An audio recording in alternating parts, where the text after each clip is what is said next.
Kebijakan subsidi energi di Indonesia sebenarnya punya niat yang begitu baik, yaitu menjaga harga-harga barang tetap stabil dan membantu masyarakat miskin.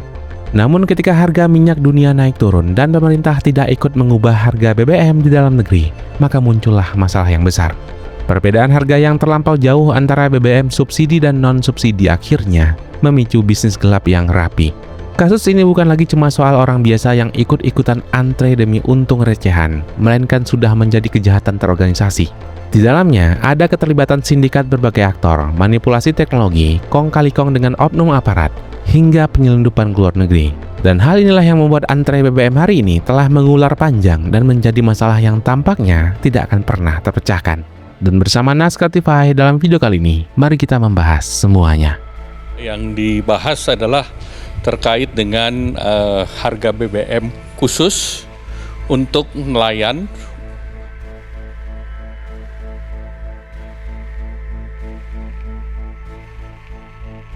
Pernahkah Anda mendengar keluhan para nelayan yang tidak bisa melaut karena kehabisan solar? Atau melihat truk-truk angkutan umum yang mengantre berjam-jam di pom bensin? Di balik kesulitan rakyat kecil tersebut, ternyata ada sebuah masalah besar yang merusak tatanan distribusi energi kita. Masalah itu adalah pengalihan solar bersubsidi atau biosolar secara besar-besaran dan terencana yang dipindahkan dari jatah transportasi publik serta logistik kecil masuk ke kantong industri skala besar, perkebunan kelapa sawit, dan sektor pertambangan. Padahal kalau melihat aturan resminya, perusahaan-perusahaan raksasa di sektor industri, sawit, dan tambang tersebut diwajibkan oleh hukum untuk menggunakan BBM non-subsidi khusus industri yang harganya berkali-kali lipat lebih mahal. Namun, dalam menjalankan bisnisnya, biaya energi untuk menggerakkan mesin dan alat berat memakan porsi anggaran yang sangat besar. Demi memotong pengeluaran secara ekstrim dan meraup untung sebesar-besarnya, sejumlah korporasi nakal memilih jalan pintas yang melanggar hukum, yaitu dengan membeli dan memanfaatkan pasokan solar ilegal. Cara kerja jaringan ilegal ini terbilang rapi dan terstruktur. Modusnya melibatkan para pengumpul di lapangan yang biasa disebut sebagai pelangsir. Tugas mereka adalah mendatangi berbagai SPBU retail berulang kali untuk menguras biosolar bersubsidi sedikit demi sedikit. Solar hasil buruan dari pom bensin itu kemudian dibawa dan dikumpulkan di gudang-gudang penimbunan rahasia. Setelah terkumpul dalam jumlah yang sangat besar, solar bersubsidi tersebut diangkut menggunakan truk tangki menyerupai truk industri untuk dikirim langsung ke lokasi operasional perusahaan yang memesannya. Skala permainan ilegal ini bukan sekadar isapan jempol belaka, melainkan fakta nyata yang berhasil dibongkar melalui berbagai operasi penegakan hukum pada beberapa wilayah di Indonesia. Cerita pertama datang dari Solo, Sumatera Barat. Pada Mei kemarin, dalam sebuah sidak gabungan yang digelar oleh Dirteskrimmus Polda Sumbar di bawah pimpinan Kombes Pol Andri Kurniawan bersama Dinas SDM Sumbar yang dipimpin oleh Helmi Herianto, petugas mencurigai adanya kendaraan pelangsir di sebuah SPBU. Petugas kemudian bergerak melakukan pengembangan kasus hingga menemukan sebuah gudang penimbunan bersembunyi di daerah Kecamatan Kubung, Kabupaten Solo. Di lokasi tersebut, polisi menemukan 23 jeriken berkapasitas masing-masing 30 liter yang penuh berisi solar subsidi. Seluruh solar tersebut rencananya akan dipasak untuk mendukung aktivitas pertambangan emas ilegal di Kabupaten Solo. Jauh sebelum itu, pada Maret 2025, Bariskem Polri juga pernah membongkar sindikat penimbunan solar yang sangat rapi di Kolaka, Sulawesi Tenggara. Kasus ini menjadi sorotan karena melibatkan kerjasama dari berbagai pihak, mulai dari pengelola gudang ilegal, pemilik SPBNU, oknum pegawai BUMN pengawas yang menutup mata, hingga pemilik truk pengangkutnya. Dalam penggebrekan tersebut, petugas menyita hampir 11.000 liter, tepatnya 10.957 liter, solar subsidi yang siap dialihkan ke sektor industri, perkebunan sawit, dan juga pertambangan nikel. Akibat keserakahan jaringan ini, para nelayan setempat harus menanggung getahnya karena kesulitan mendapatkan solar untuk mencari nafkah. Dua kasus tadi belum seberapa jika dibandingkan dengan penyitaan skala besar yang terjadi di Kepulauan Bangka Belitung pada November 2025 lalu. Unit kepolisian yang dipimpin oleh AKBP Kurniawan Daily berhasil menggerebek sebuah gudang penyimpanan milik PT Bangka Energi. Dari penggerebekan itu, polisi mengamankan barang bukti solar subsidi ilegal tanpa dokumen yang sah dengan jumlah yang begitu fantastik, yaitu sebesar 42 ton. Solar-solar curian tersebut ditampung di dalam tandon-tandon besar, drum, serta beberapa truk tangki yang tangkinya sudah dimodifikasi sedemikian rupa agar bisa membuat isinya lebih banyak. Praktik pengalihan BBM ilegal yang masif ini pada akhirnya memicu dampak berantai yang sangat merugikan.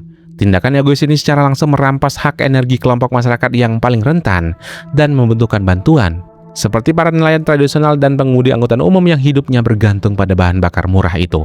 Selain menyengsarakan rakyat kecil di jalanan dan pesisir, negara juga harus menelan kerugian finansial yang sangat besar karena anggaran APBN yang sedianya dipakai untuk membiayai kompensasi energi rakyat justru habis dinikmati oleh korporasi besar yang tidak berhak.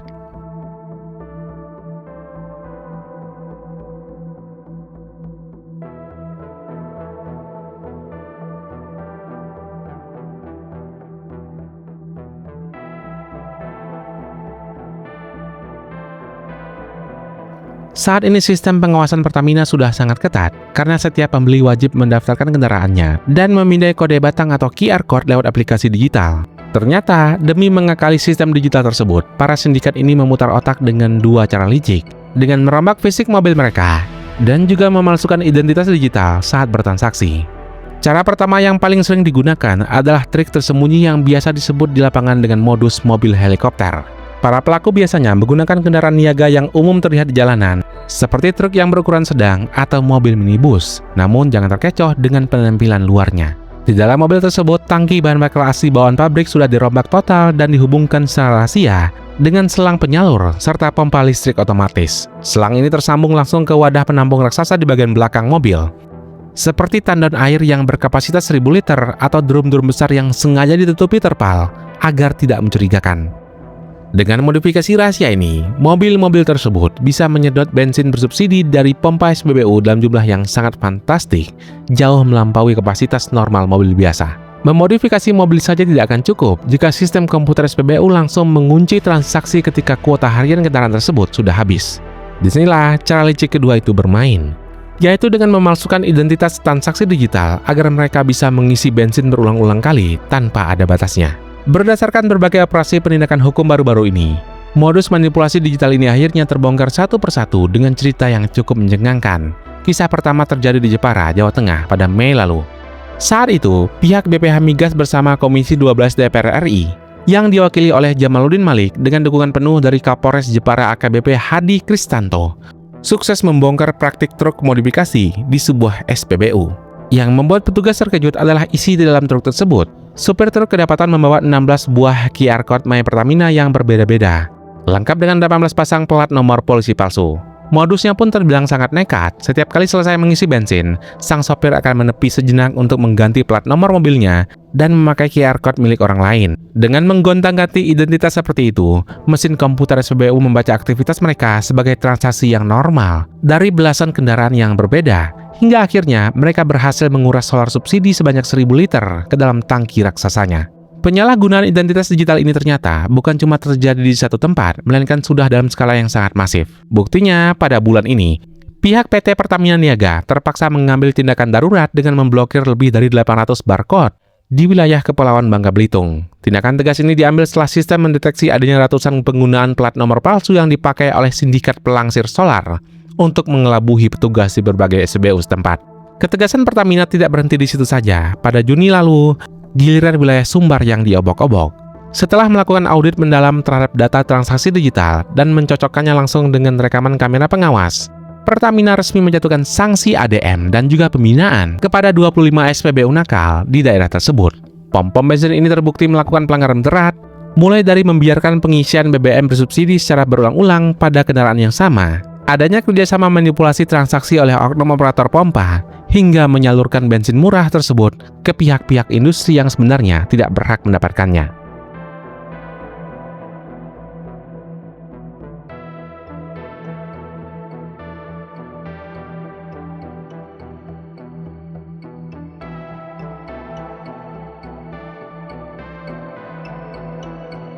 Mengapa gudang-gudang penimbunan BBM bersubsidi ilegal bisa aman beroperasi bertahun-tahun tanpa tersentuh hukum? Dan mengapa pula truk-truk modifikasi yang mencurigakan bisa bebas bolak-balik menguras pom bensin tanpa ditangkap? Jawabannya bukan karena para penimbun ini memiliki ilmu yang tidak terlihat, melainkan karena ada benteng pelindung yang kuat di belakang mereka, yaitu dukungan dari aparat penegak hukum itu sendiri dari instansi pengawas yang nakal. Hubungan gelap ini sekarang bukan lagi sekadar suap-menyuap biasa di pinggir jalan, melainkan sudah menjadi kerjasama rapi yang terstruktur dan saling menguntungkan. Para sindikat penimbun ini sengaja menyisihkan sebagian keuntungan besar mereka untuk disetor sebagai uang keamanan secara rutin kepada oknum aparat di wilayah setempat. Uang setoran ini bagaikan mantra penyihir yang membuat mata para oknum di lapangan mendadak buta dan telinga mereka mendadak tuli. Mereka dengan sengaja menutup mata mereka saat melihat antrean truk rakitan yang aneh di SPBU, bahkan dengan sengaja mengabaikan laporan warga sekitar yang mengeluhkan bau menyengat solar yang keluar dari gudang penimbunan di tengah permukiman padat penduduk. Yang lebih parah lagi, keterlibatan oknum ini tidak cuma sebatas menerima uang tunai. Beberapa kasus nyata di lapangan justru membongkar bahwa para oknum ini juga ikut memiliki atau mengoperasikan langsung fasilitas penimbunan tersebut. Kisah pertama yang sempat menghebohkan terjadi di Kabupaten Rokan Hilir, Riau pada Juli 2023. Karena sudah tidak tahan dengan praktik ilegal di lingkungan mereka, warga desa Balam Jaya di Kecamatan Balai Jaya nekat menggerebek sebuah gudang penimbunan BBM subsidi ilegal. Mengejutkannya, gudang besar tersebut berdiri tepat di samping rumah seorang anggota polisi aktif yang menjabat sebagai Babin Kamtibmas. Setelah penggerebekan massal oleh warga itu, barulah Polres Rokan Hilir turun tangan dan menyita barang bukti berupa 48 unit drum besi, 4 tangki penyimpanan berukuran kecil, serta 19 jerigen yang berisi BBM bersubsidi. Polisi tersebut akhirnya langsung diseret dan dijebloskan ke tempat khusus oleh pihak Propam untuk menjalani pemeriksaan pelanggaran disiplin dan pidana. Tindakan oknum kepolisian secara serupa yang melibatkan oknum militer juga pernah terbongkar di Banyuasin, Sumatera Selatan pada November 2022. Kala itu, Detasemen Polisi Militer menangkap seorang anggota TNI AD berpangkat Sertu. Anggota ini terbukti bertindak sebagai bos yang mengoperasikan langsung sebuah gudang penimbunan solar yang berkapasitas besar di wilayah tersebut. Kerjasama gelap antara penimbun dan oknum dalam ini juga menjadi jawaban mengapa polisi seringkali gagal saat melakukan penggebrekan karena informasi yang bocor duluan. Ketika polisi merancang sebuah operasi penggerebekan rahasia, maka oknum internal yang sudah disuap akan memberikan salam peringatan lebih awal kepada para pemilik gudang. Hasilnya pun bisa ditebak, begitu petugas sampai di lokasi, gudang sudah kosong melompong, truk-truk modifikasi sudah disembunyikan entah kemana, dan para pelaku utamanya sudah kabur melarikan diri. Contoh nyatanya baru terjadi pada bulan ini, dalam sebuah razia penimbunan BBM yang dipimpin oleh Satpol PP di Buru Selatan di bawah koordinasi Sarmat Soel. Ketika petugas bergerak menuju target operasi, mereka mendapati lokasi sudah sepi dan barang bukti sudah rapi disembunyikan. Informasi rencana razia tersebut ternyata sudah bocor dahulu, sehingga sebagian besar pengecer dan penimbun ilegal memiliki waktu yang cukup untuk mengamankan stok minyak curian mereka sebelum petugas sempat menginjakan kaki mereka di lokasi tersebut.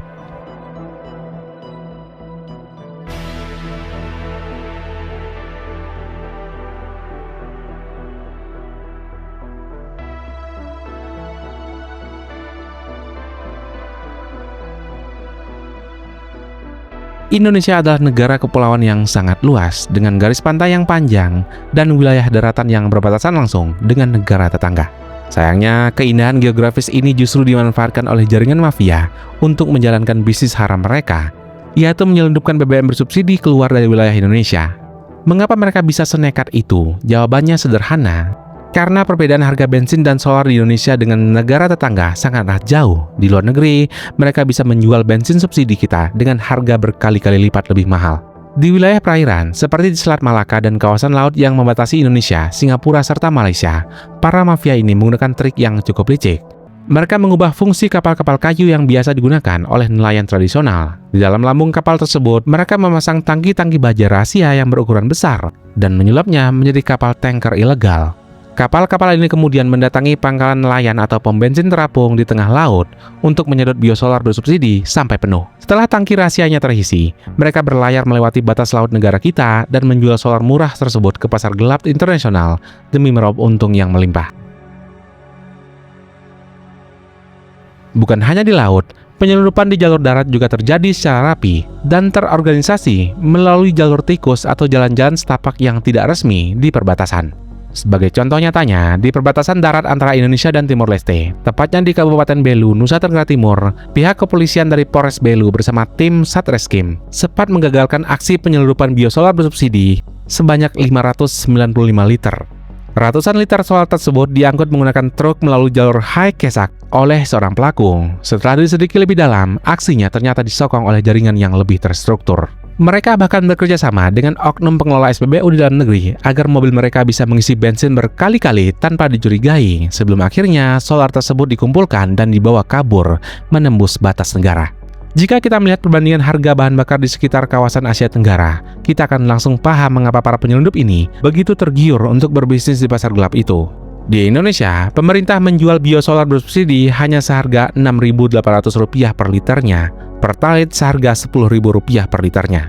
Sebagai perbandingan, di Malaysia, harga bensin jenis RON 95 dijual di kisaran Rp2,05 atau sekitar Rp7.200 per liternya, sehingga perbedaan harganya masih terbilang tipis. Kondisinya akan jauh berbeda jika bensin kita dibawa ke Thailand atau Timor Leste. Di Thailand, bensin sejenis RON 95 dijual dengan harga mencapai Rp20.400 per liternya. Artinya, para penyelundup ini bisa mengantongi keuntungan bersih hingga Rp10.000 per liternya untuk setiap bensin bersubsidi yang berhasil mereka bawa kabur ke sana. Sementara itu di Timor Leste, harga solar di sana berkisar antara Rp19.000 hingga Rp22.000 per liternya. Dengan menyelundupkan solar dari Indonesia ke Timor Leste, mafia ini bisa mendulang keuntungan yang luar biasa besar, yaitu sekitar Rp12.800 hingga Rp16.100 per liternya. Keuntungan yang sangat menggiurkan inilah yang menjawab teka-teki mengapa suasana di luar Pulau Jawa terasa begitu kontras. Di daerah-daerah terpencil yang dekat dengan perkebunan kelapa sawit raksasa, lokasi tambang ilegal, atau wilayah perbatasan internasional, kita akan sangat sering melihat antrean jerigen dan kendaraan pelangsir yang mengular panjang hingga berkilo-kilometer setiap harinya.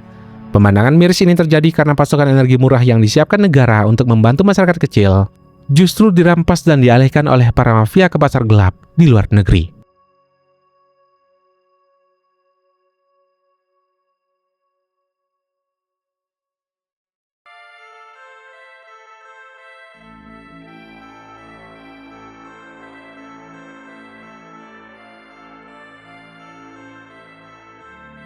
Akar dari seluruh persoalan ini bermula ketika harga minyak di pasar dunia merangkak naik. Sebagai pihak yang menyediakan bahan bakar, badan usaha penyalur tentu harus memutar otaknya agar operasional mereka tidak merugi.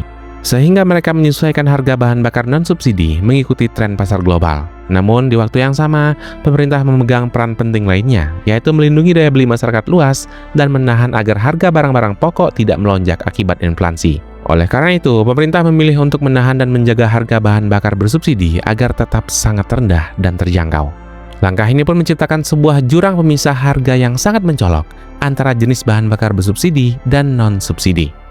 Perbedaan yang sangat besar inilah yang pada akhirnya menjadi magnet kuatnya, mengubah secara drastis cara masyarakat kita berbelanja dan mengkonsumsi bahan bakar, terutama kelompok masyarakat kelas menengah. Walaupun secara aturan ekonomi, kelompok ini sebenarnya tidak berhak menikmati subsidi, sifat dasar konsumen yang sensitif terhadap perubahan harga membuat mereka bersikap praktis demi menghemat pengeluarannya. Pemerintah menetapkan harga bahan bakar bersubsidi sama rata di seluruh wilayah Indonesia. Angkanya pun terlihat sangat timpang jika kita bandingkan dengan deretan bahan bakar non-subsidi yang harganya mengikuti naik turunnya pasar dunia. Penggunaan kendaraan pribadi dari kelas menengah ke atas secara sadar mengalihkan pilihan mereka yang semula pembeli Pertamax kini ikut mengantri di Pertalite. Perubahan kebiasaan belanja masyarakat ini langsung memukul volume penjualan bahan bakar non-subsidi. Tidak main-main, angka penjualan bahan bakar jenis Pertamax series tercatat merosot tajam hingga 18%. Penurunan ini setara dengan hilangnya serapan pasar sebanyak 4.476 kiloliter setiap harinya. Angka yang sangat besar ini berpindah menjadi beban baru di jalur antrean bahan bakar bersubsidi. Akibatnya, lahirlah drama harian yang kerap kita saksikan di berbagai SPBU. Sisi pengisian bahan bakar non-subsidi seolah kehilangan peminat dan menjadi area yang kosong melompong. Sebaliknya, di sisi pengisian Pertalite dan biosolar, antrean kendaraan mengular sangat panjang hingga mengganggu kelancaran lalu lintas di sekitar lokasi.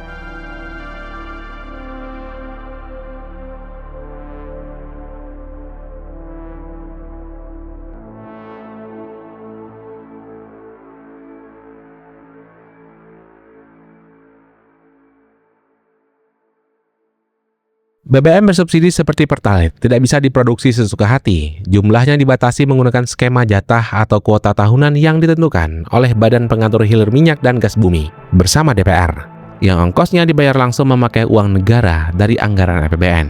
Untuk tahun 2026 ini, jatah Pertalite yang disediakan di seluruh Indonesia adalah sebesar 29,27 juta kiloliter. Masalahnya, karena harga Pertalite yang jauh lebih murah dibanding bensin non-subsidi, masyarakat berbondong-bondong pindah mengkonsumsi Pertalite. Akibat dari serbuan masalah ini, jatah bensin subsidi jadi tersedot jauh lebih cepat dari perkiraan semula. Catatan data hingga akhir Juni 2026 lalu memperlihatkan bahwa Pertalite yang sudah terpakai sudah menyentuh angka 13,96 juta kiloliter. Artinya, dalam setengah tahun ini kita sudah menghabiskan 47,68% atau hampir separuh dari total jatah bensin untuk 1 tahun. Melihat laju konsumsi yang sangat ngebut ini, pemerintah tentu tidak tinggal diam. BPH Migas bersama Pertamina terpaksa memutar otak mereka dan menerapkan aturan main yang ketat di setiap pom bensin agar jatah yang tersisa bisa cukup untuk sampai akhir tahun. Dan caranya adalah dengan membatasi pasokan harian yang dikirim ke setiap SPBU. Sayangnya, rem darurat yang diambil pemerintah ini memicu efek samping di lapangan, yaitu kelangkaan buatan. Karena kiriman bensin harian dikurangi sedangkan kebutuhan masyarakat di lapangan tetap tinggi, maka pasokan bensin di SPBU menjadi tidak pasti. Begitu masyarakat tahu bahwa Pertalite mulai sering kosong, muncullah rasa khawatir dan kepanikan, dan akibatnya terjadilah fenomena panic buying atau aksi borong karena panik. Para pengendara motor dan mobil langsung menyerbu SPBU dan terburu-buru menguras stok bensin begitu melihat truk tangki pengantar BBM baru saja tiba. Dan ironisnya, kepanikan ini justru membuat bensin yang baru datang langsung ludes seketika dan mempercepat siklus kelangkaan total yang membuat antrean kendaraan kembali mengular keesokan harinya.